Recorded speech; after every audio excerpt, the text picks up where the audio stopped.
Canadian manufacturing companies are scrambling for survival as Trump's trade war pushes them to the brink. But there's a twist coming that could change everything. While the automotive sector bleeds jobs and faces plant shutdowns, a new opportunity is emerging that could transform Canada's entire manufacturing landscape. We're talking about a massive defense spending boom that's about to reshape the country's industrial future. The latest developments in this trade saga have taken an unexpected turn.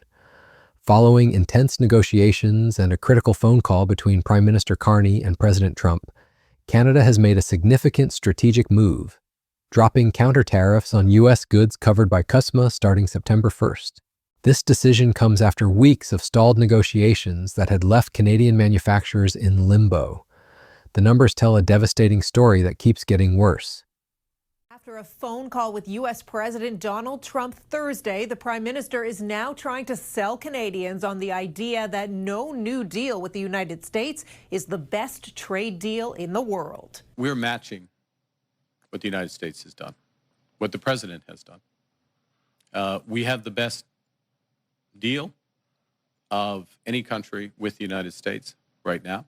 As of September 1st, Canada will drop counter tariffs on U.S. goods covered by CUSMA. Those have been an irritant for Trump, and the Prime Minister indicated that in their Thursday phone call, Trump said getting rid of them would kickstart negotiations, which Carney described as intensifying. In the Oval Office, the president said he now wants to be very good. We're looking at 25% tariffs on imported cars and auto parts, hitting an industry that employs hundreds of thousands of Canadians. The Canadian Tooling and Machining Association has been watching this unfold like a slow-motion car crash. Louis John, who heads the association, describes his members as the canary in the coal mine for the broader auto sector. These are the companies that make the tools, that make the parts that go into cars. And they've been feeling the pain first. Since Trump's trade war commenced, these companies have experienced what John calls a downturn in business that's led to lots of employee layoffs. The Prime Minister has outlined Canada's immediate focus areas in these negotiations: aluminum, steel, autos, copper, and softwood lumber. These are the sectors where Canada has historically held competitive advantages. Aluminum, steel, autos, copper. They happen to have a specific on copper, and then, of course, lumber, softwood lumber, which has been an issue. So those are the areas where immediately we are focused on improving the outcomes. In order to do that, we will have to look at other areas where we can have win-win cooperation, other areas. Today's meeting here in Washington comes after the Prime Minister announced. But the real gut punch came with Trump's automotive tariffs announcement in March. Standing in front of cameras, Trump declared his intention to impose sweeping 25% tariffs on all cars made outside the United States, with no advance warning to the industry. Industry analyst Darren Slind didn't mince words about what this means. The new tariffs will completely disrupt Canada's auto sector and erode the trust in the U.S. as a trading partner. The scope of the disruption is almost unimaginable. We're talking about an industry where supply chains have been integrated across borders for decades, where a single car part might cross the U.S.-Canada border multiple times before ending up in a finished vehicle. Critics are already calling this another capitulation by the Canadian government. Today we learned that it has been yet another capitulation and climb down by Mark Carney. His elbows have mysteriously gone missing. Carney also said the renegotiation of CUSMA could take as long as 18 months to work out and will likely look different given the trade environment is so changed. Trade experts say what happens there will be the real issue for the long term. The opposition has been particularly vocal, questioning where exactly the win is for Canada in these negotiations. They point out that while Canada is removing its tariffs, U.S. tariffs on Canadian steel and aluminum remain higher than before. Former U.S. Ambassador to Canada Gordon Giffen offers a different perspective. Without a doubt, I think it's a good tactical move, and I don't think it's giving up anything. So it was a good step to restart the negotiations, which have been put on pause while a lot of other things are happening in Washington, but it's time to get back to it. And will this be perceived, though, you think, by Trump as being weak or giving in? I don't think so. I think it'll be perceived as a good tactical step in order to restart the discussions between Canada and the United States. The U.S. had moved on since August 1 and been preoccupied, obviously, with what's going on in Ukraine and what's going on in Gaza and other issues. So it's time to turn at least some attention in Washington back to the discussions with Canada. He views the recent concession on steel and aluminum as a smart tactical move that doesn't give up much while successfully restarting discussions that had been paused since August 1st. According to Giffen, Canada maintains a strong negotiating position with valuable goods and services that the U.S. needs. The Prime Minister has tried to frame this as Canada having the best deal of any country with the United States right now. Using a hockey metaphor, he explained the shift in strategy. Sometimes you need to shift from confrontation to strategic collaboration. And there is a time in a game, in a big game, and this is a big game, when you go hard in the corners, your elbows up. The time in a game where you drop the gloves in the first period and you send a message. And we've done that pretty uniquely in the world. We happen to have the best deal with the Americans right now, I'd note. But there's also a time in a game where you want the puck, you want a stick handle, you want to pass, you want to put the puck in the net. And we're moving later into the game, and we're at that time in the game. When you're moving later into the game, it's about playing smart rather than just playing hard. But behind these diplomatic maneuvers, the human cost continues to mount. John warns that some companies could simply shut down as the trade war continues. You can't ignore that realistic possibility, he told CBC Radio. I don't think all the companies within Windsor-Essex will survive this situation we're going through right now unless things change and change quickly. The region has thousands and thousands of amazing skilled workers who could soon be looking for work. These aren't just statistics. These are families, communities, entire regions that have built their identity around automotive manufacturing. But here's where the story takes an unexpected turn. Just as Trump was tightening the screws on Canada's auto sector, Prime Minister Carney was preparing to announce something that could fundamentally reshape the country's manufacturing future. In June, Carney stood before Canadians and announced that Canada would spend an additional $9 billion this fiscal year on defense, a massive increase that would bring the country's defense spending to NATO's 2% of GDP target. But this wasn't just about meeting international obligations. Carney explicitly framed this as an economic opportunity, particularly for Canadian manufacturers. The timing couldn't be more perfect for companies like those in John's association. Here's a sector that's been hemorrhaging business due to Trump's trade war, and suddenly there's a massive new source of potential contracts opening up. The defense spending increase includes $2.1 billion specifically earmarked to strengthen the government's relationship with Canada's defense industry. Another $1 billion is targeted at growing existing and introducing emerging military capabilities, with a focus on Canadian suppliers. This represents a fundamental shift in how Canada approaches defense procurement.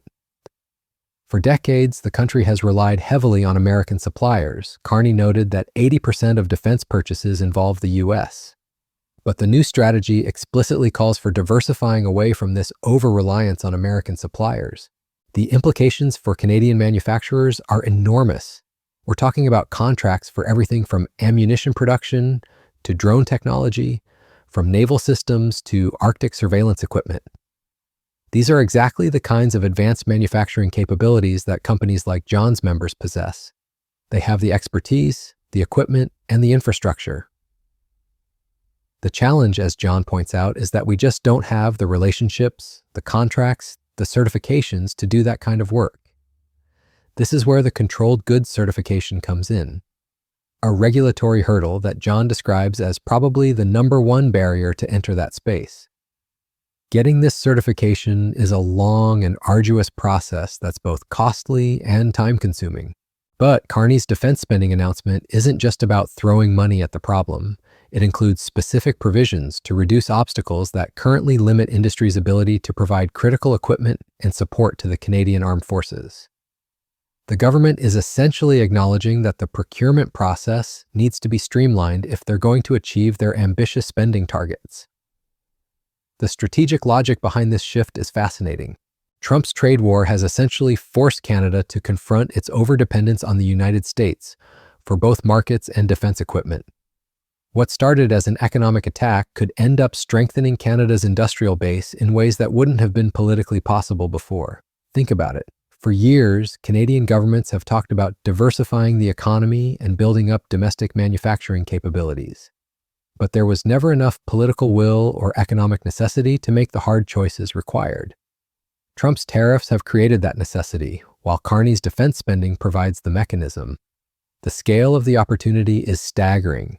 Canada's total defense spending is projected to grow from $53.4 billion to $62.7 billion this fiscal year alone.